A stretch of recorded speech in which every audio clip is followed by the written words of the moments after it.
Hello, I'm Barry Daniel, and this is the podcast of the Middle Way Society. Our aim is to encourage a universal approach to living a more integrated, ethical life, avoiding dogma or any appeal to authority.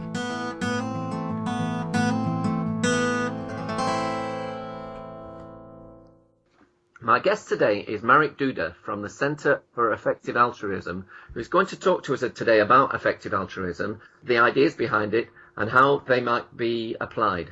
Hello, Marek. Welcome to the MWS podcast. Hi, Barry. Thanks for having me. Okay, can you start, Marek, by telling us a little bit about your background and how you became involved with the Centre for Effective Altruism? Sure. So my background is actually in banking. I was working in investments, but then I heard about the idea of effective altruism through my brother initially, who was studying philosophy. So he came up against it that way. And basically, the more I read about it, the more I became convinced that effective altruism is basically really important, and that it's most likely the best way to make a difference.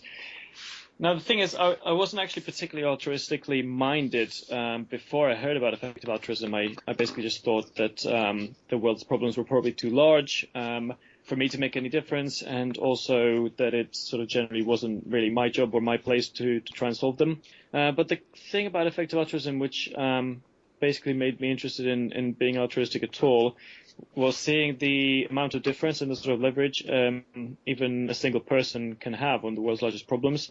And basically that made me think, well, in that case, why not? If I can see the difference I'm making, then that's pretty great. So I decided to get involved with the movement and ended up quitting my job in banking and coming to work at the Centre for Effective Altruism.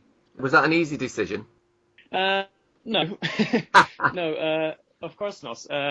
Yeah, I mean, I certainly enjoyed my job previous to this, enjoyed it very much, but I was fairly convinced by the idea that in something like movement building, the sort of haste is actually a very important consideration, because if something is going to be growing at a particular rate, if you can contribute to it at an early stage, grow that much faster, and therefore sort of if you extrapolate that growth to the future, you'll have a lot more impact now than you might do if you were to join later. So I found that fairly convincing, and I thought why not, and I went for it.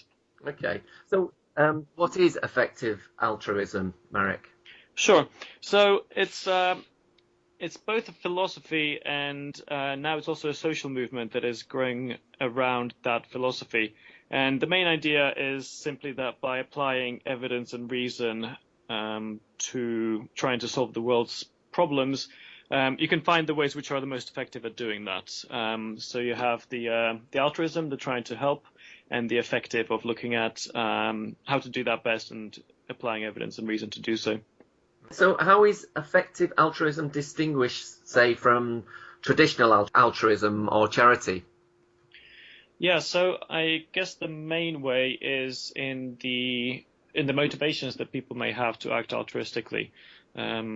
Traditional charity will often be people will often be motivated to get involved with that based on I guess somewhat of an emotional understanding of a problem, or due to being affected by it themselves.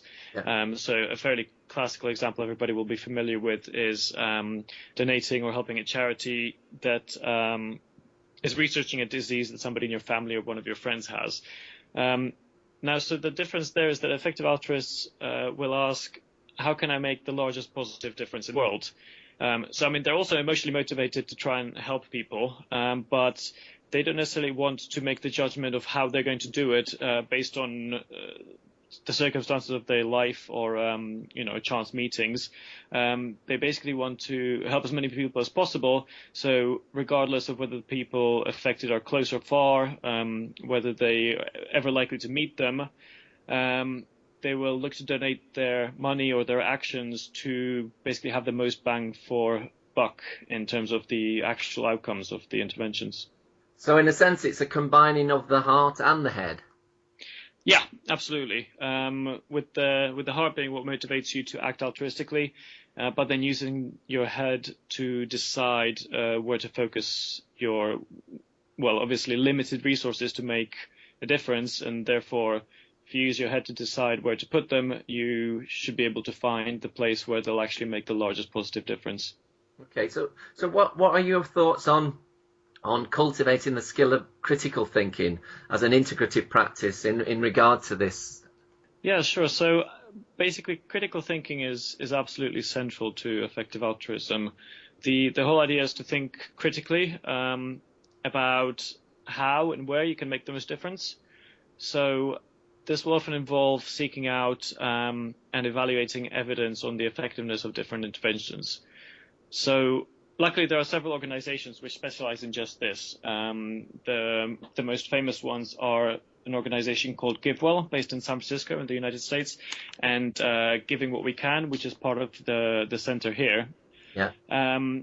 And basically what they do is they try to critically evaluate the evidence of what the actual outcomes are of charitable interventions. But regardless, there's of course some internal disagreements about the approaches to evaluating it. So also critically evaluating this, their research to form your own opinions is a very large part of effective altruism. So I think it's very central to it. Well, can we now have a look at the guiding principles of the movement? The first one is cost effectiveness. Can you expand a bit on that? Yeah, absolutely. So cost effectiveness, when you apply to charitable giving, is a really large part of what effective altruism is about. The idea here is that you want to find the charities where your donations will make the largest difference, will have the most sort of bang for buck. So for health interventions, this is often something that can be measured fairly well through using metrics, something like quality adjusted life year, which a lot of aid organizations will use. Now, some charities might even fail to do good entirely, but those that do achieve good, some of them can vary by factors of 10 or even 100 times in how much good they do if you use a metric like this. Yeah. So if you think as an effective altruist, you want to make sure that you direct your charity donations in such a way that it has the largest impact. So an often used example for this and for this way of thinking is an example of providing a guide dog for the blind. So this is an undeniably great and very noble thing to do. But the question is it the best thing you can do with money? So even if you want to focus on the field of blindness, delivering treatments in the developing world to cure trachoma can be done for less than $20 per person. Now, to train and provide a guide dog will cost about $40,000 for that one person for the duration of their life. So if you think that helping more people is basically strictly better than helping fewer people, for the same amount of money, you could provide a blind dog for one person and improve their life. You could straight up cure over 2,000 people of blindness entirely. Okay. That's a very utilitarian rationale for that. To be an effective altruist, is it important to follow that moral strategy? So I don't think so, no. It's certainly the case that if you do have sort of a consequentialist or utilitarian ethical leaning, you would be very interested in effective altruism because the only goal is increasing welfare. But I think almost everybody would value what effective altruists value. So most people care about a lot of things. They'll care about freedom, relationships with their family. They'll have a sense of justice and that sort of thing. Yeah. But they'll certainly care about the welfare of others also. And they won't like to have other people suffer unnecessarily. And I think in general, if somebody has a choice of helping fewer people or helping more people with the same cost to themselves, they will tend to go for helping more people. So also it turns out that the most dramatic impacts you can have on people's welfare, and I'm pretty certain that is something most people care about, are through charitable giving. They are through poverty health interventions. So yeah, as long as the welfare of other people is something that you are interested in at least a little bit, it would seem that effective altruism would make sense for you too. Okay. Let's move on to the next principle. Cause prioritization. Sure. There is a general trend in nonprofits where they are starting to look on their cost effectiveness, which is good.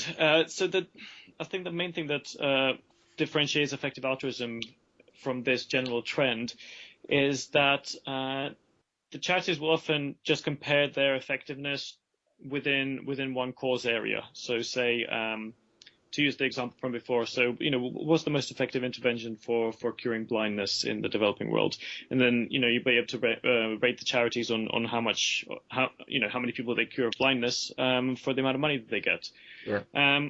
But the choice of what you support, which cause, is often still left to a sort of do what you're passionate about, or do what's or help something that's touched your life in some way.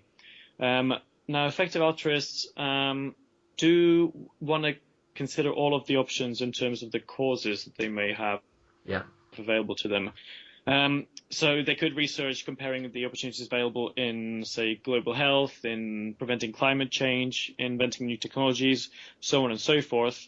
And basically, we have a term which is cause neutrality. So the idea is that what you're passionate about is helping people as much as possible. And beyond that, you're not really tied to one particular way of doing it. You're quite happy to try and figure out which way is going to be the most effective and which is going to help the most people.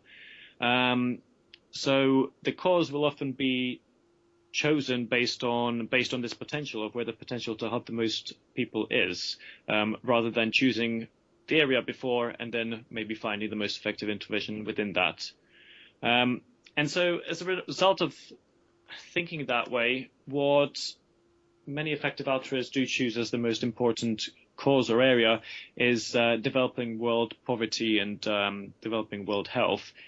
Quite simply because charity money tends to go much further in the developing world, as evidenced by the example I was talking about earlier. So even though they may have less personal connection to that, they're able to help more people. Therefore, they would choose that cause. Okay.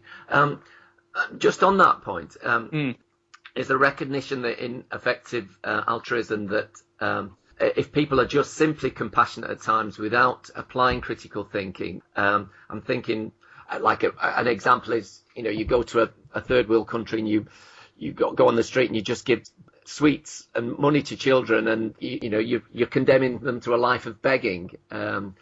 Does effective altruism take, for example, autonomy seriously? Because often charity can be very ineffective, even though people are trying to do the right thing. Sure.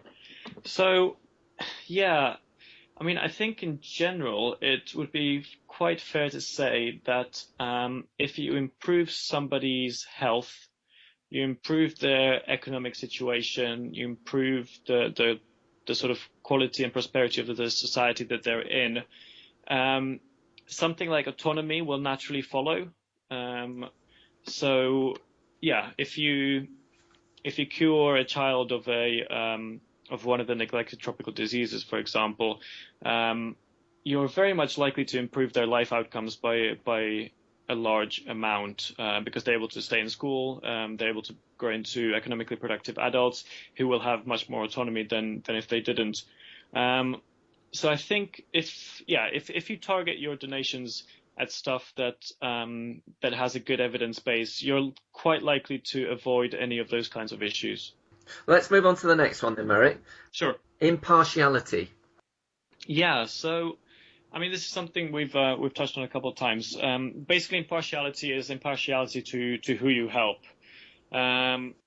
So some people may say that they care more about people who live closer to them. Therefore, it might make sense to go back to the guide dog example. It might make sense to pay money towards that for somebody within your own community. Yep. But effective altruists will generally hold this principle of impartiality, that all people are equal, and whoever you can help, it is equal to help somebody who's near to you as it is to somebody who's far away from you. So helping any person in the world is equally valuable. And therefore, in that example, saving 2,000 people from blindness will be preferred by an effective altruist to helping one person with it, regardless of where they are geographically. Okay, but with that, is there a recognition that, intellectually that makes sense, but due to our embodied natures, psychologically that is obviously more challenging? Yeah, that's very much the case. I think most effective altruists will admit that.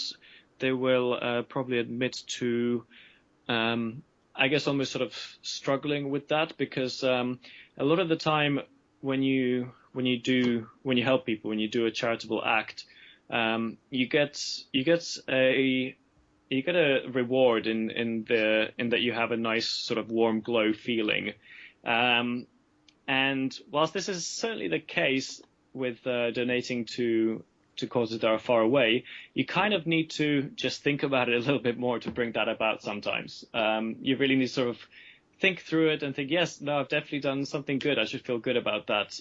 It doesn't have that immediate sort of feedback mechanism that you do when you do something very immediate, like you help somebody cross the street or something like that. That's a much more immediate sort of emotional response.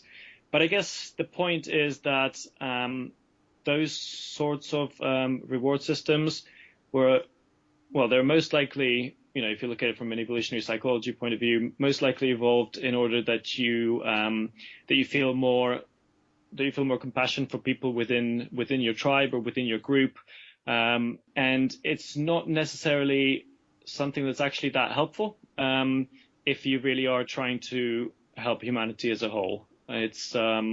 It's something you almost have to sort of reason your way around.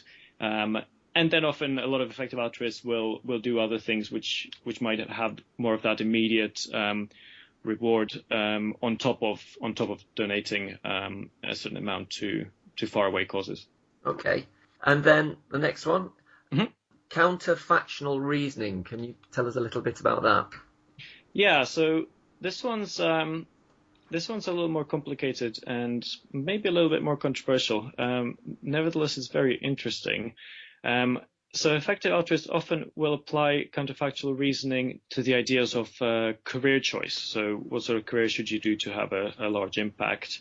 So the basic idea of it is that you need to account for the counterfactual. So what would have happened otherwise when evaluating the effects of your actions. So the classic example to demonstrate this is, say you're arriving at the scene of an accident and you decide to go and give CPR to the victim. But the thing is that whilst you're doing that, there's a doctor in the surrounding crowd who you thus prevent from providing CPR themselves.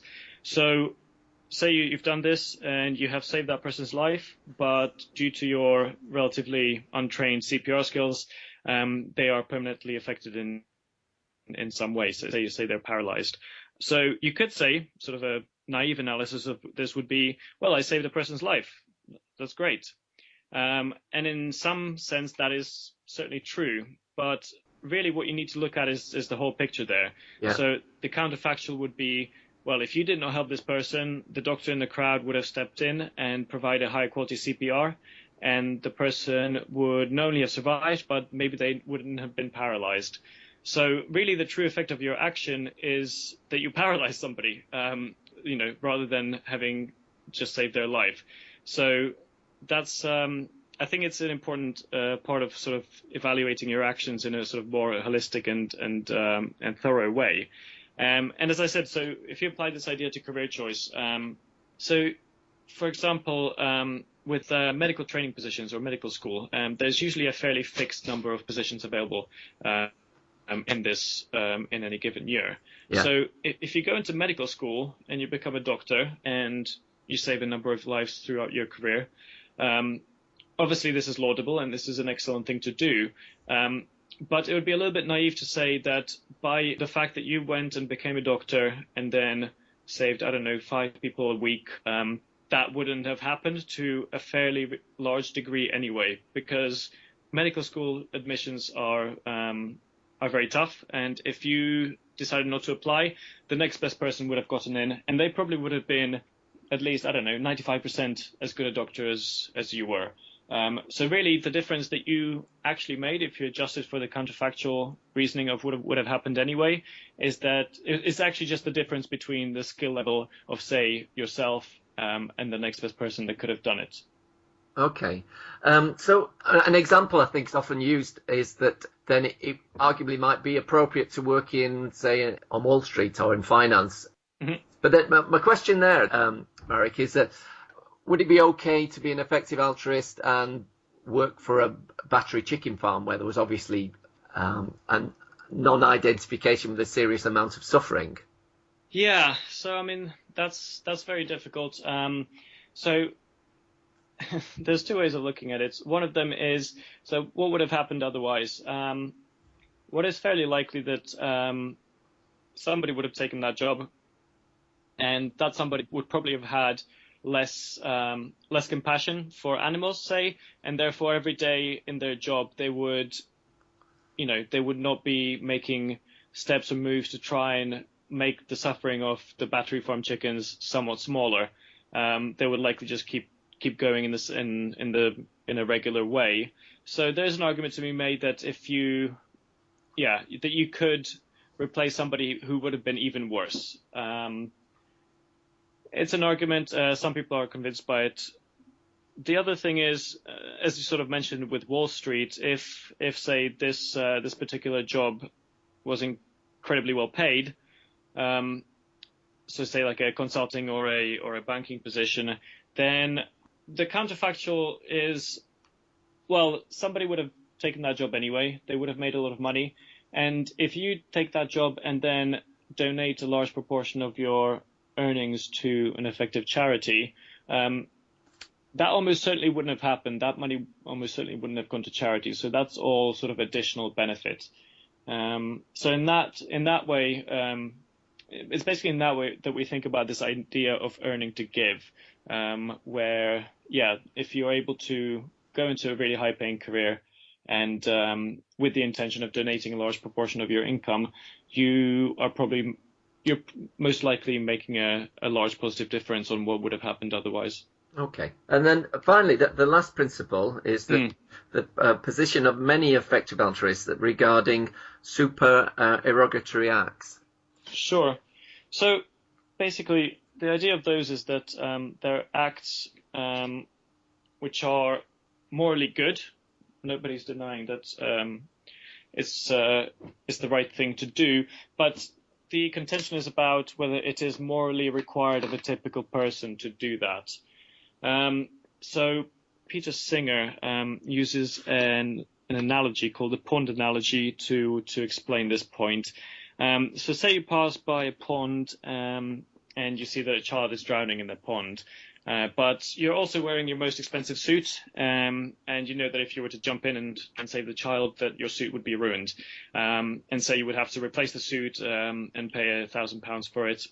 So basically, you're faced with a choice of saving a child's life, or and if you do so, you have to pay £1,000 for a new suit, or you could save that £1,000.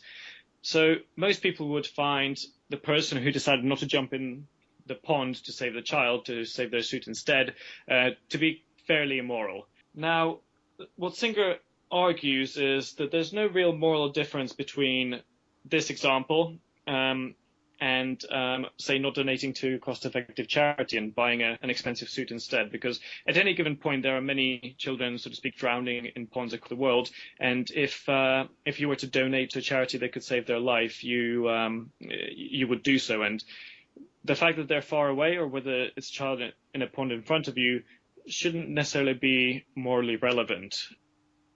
So that's the idea of that. Now, personally, I think that's quite a negative way of looking at this problem, saying that you have an obligation to basically help everybody in the world all the time.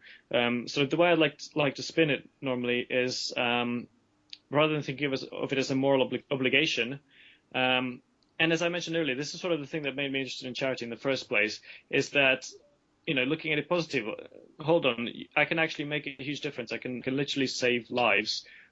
So that's a very positive motivation to donate. So, you can't necessarily hide behind excuses of like, I can't make much difference anyway. I don't know, all the money goes to corrupt governments. There's no point doing it. If you can see solid evidence of how your giving flows through into real effects and real people being cured of real illnesses, it's pretty great, and I find that quite a motivating thing for actually engaging in charity. And I think it's probably a better way to talk about it than to talk about moral obligation. And it's like a sort of positive feedback loop in a sense. Right. Okay. Right. Exactly. All right. Well, let's move on to some arguments that people put against giving to charity organisations that try to help with world poverty. So a classic one is poverty can't be solved. Yeah. Yes, it is a classic one. You hear that one a lot. So I mean, I think the main thing is looking at the evidence and looking at the data would not seem to bear this objection out. So basically, the percentage of the very poor as a proportion of the world's population has more than halved since 1960. Life expectancy has also improved dramatically in that time period. Even in sub-Saharan Africa, life expectancy rose by, I believe, 10 years. Whilst there's still far too much poverty in the world, it's really a big problem. The long-term trend definitely seems to be pointing in the right direction. Bill Gates recently made a prediction. He reckons that by 2035 there will be basically no poor countries left in the world. At the moment there are about 35 countries which the World Bank classifies as low income, and he thinks that all of these will be pulled out of poverty by then. Some people may think that's too optimistic, but certainly the trend seems to be towards poverty being solved, it would seem likely that even if we just continue to do what we have been doing, that this will be the case. Okay. And then some people say, well, poverty isn't the problem, it's the symptom. Yeah, this is an interesting one, because I always wonder, what is it a symptom of?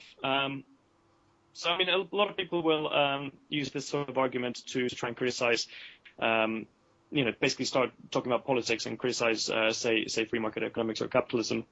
But so my impression is that poverty seems to be a symptom of basically the human condition. I mean, humans have lived in poverty for, since the start of history.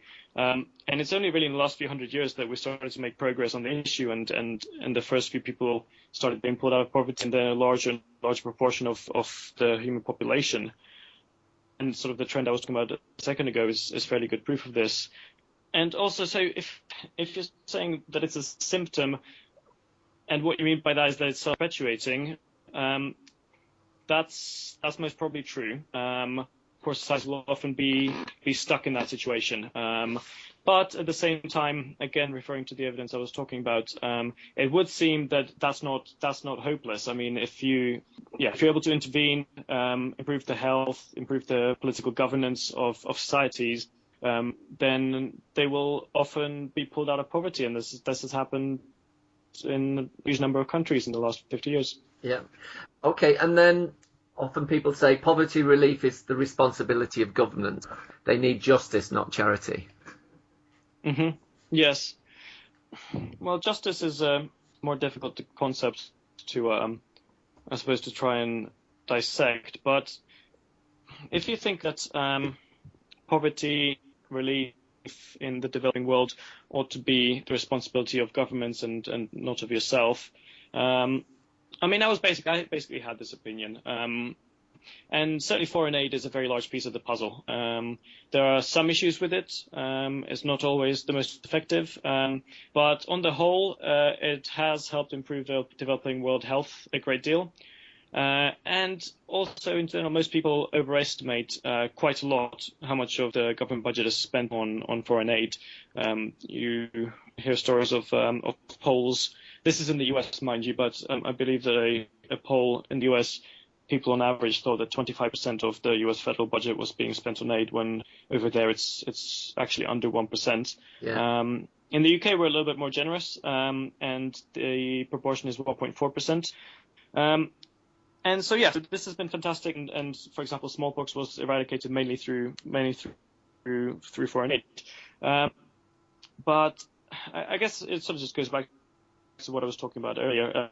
Once you realize how much of a direct effect and how much of a difference you can make personally by, foregoing essentially a barely noticeable amount of your income, it just really seems to make sense to contribute yourself. So also I would like to see more effective government aid. I think being excited about how much of a difference you can make and that you can bring about the end of poverty quicker through your own donations, that's something that motivates me to try and do that. And then some people say, well, I already give enough. I prefer to invest in my own community. Mm-hmm. Yeah, absolutely. So I think one of the important things to do if you are an effective altruist is to basically set a giving budget. Because if you're constantly evaluating every purchase you make against the good it could do in the world, that's a recipe for mental illness. So what many effective altruists will do is set a budget. The most common amount is 10% of income. So it's large enough that it definitely has a solid impact. And at the same time, it's small enough that you materially notice it quite little. So if you're already giving to effective charities at a level you're happy with, you already give enough, and that's excellent. And that's all that everybody could ask of you. And as I mentioned earlier, investing in your own community or doing charitable acts which are sort of a bit closer to home and you get a bit more of the sort of emotional payback from it, is great as well. So by all means do that also. I think the main crux of it though is that replacing effective giving with sort of the local giving or the kind of charity where you really get that emotional reaction to it is not a good idea, because it really cuts down your actual impact on the world in quite a sizable way. So I think it's important to balance those two, and certainly if you're interested in having a large impact, making sure that you do that first and foremost. What about people who want to contribute but really struggle to get to the end of the month? I would say that if you yourself are in financial difficulty, it's perfectly fair to give an amount that you won't notice.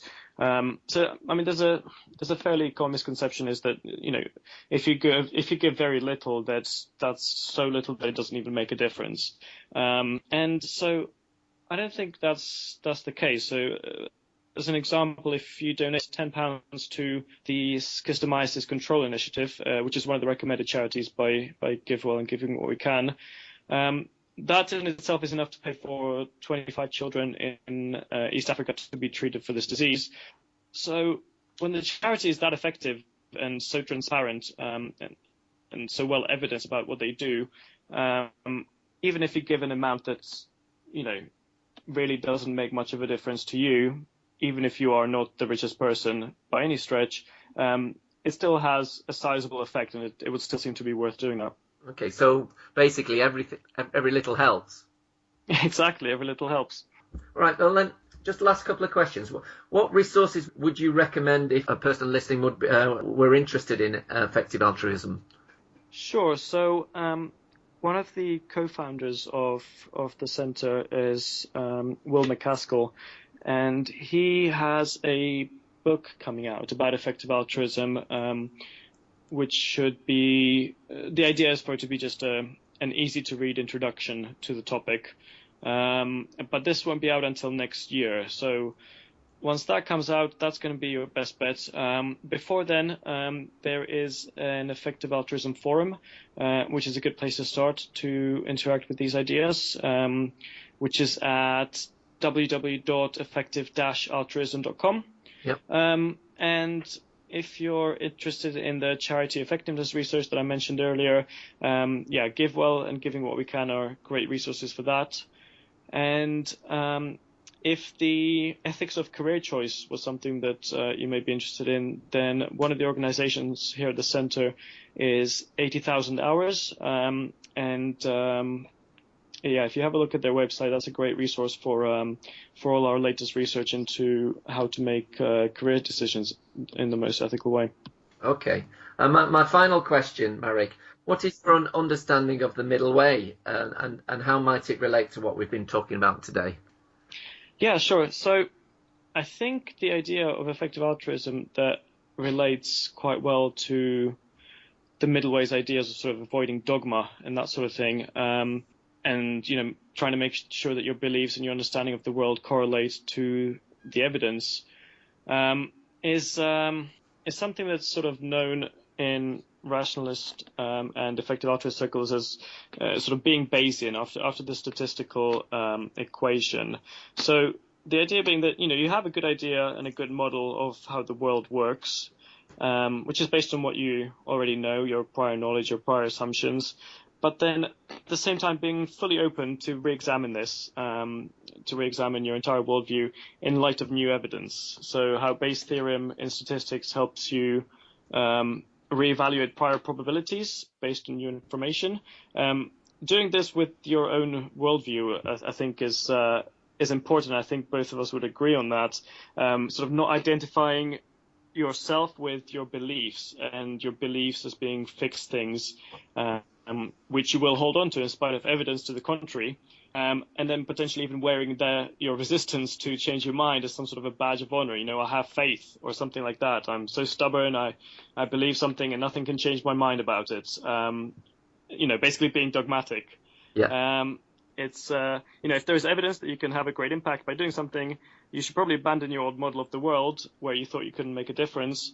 And then at the same time, if new evidence comes along, and you find out that another intervention or cause is more effective, you shouldn't be so attached and so dogmatic in your old beliefs of how you should change the world, and you're able to just follow the evidence where it leads. I think that's.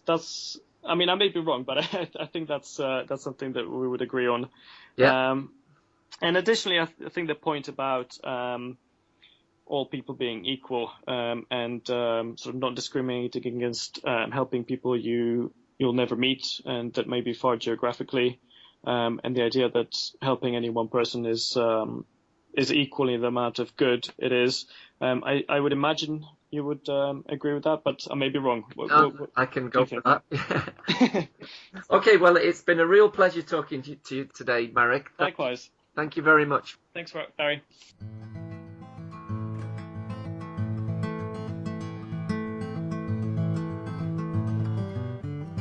You can find out more about middle way philosophy at www.middlewaysociety.org.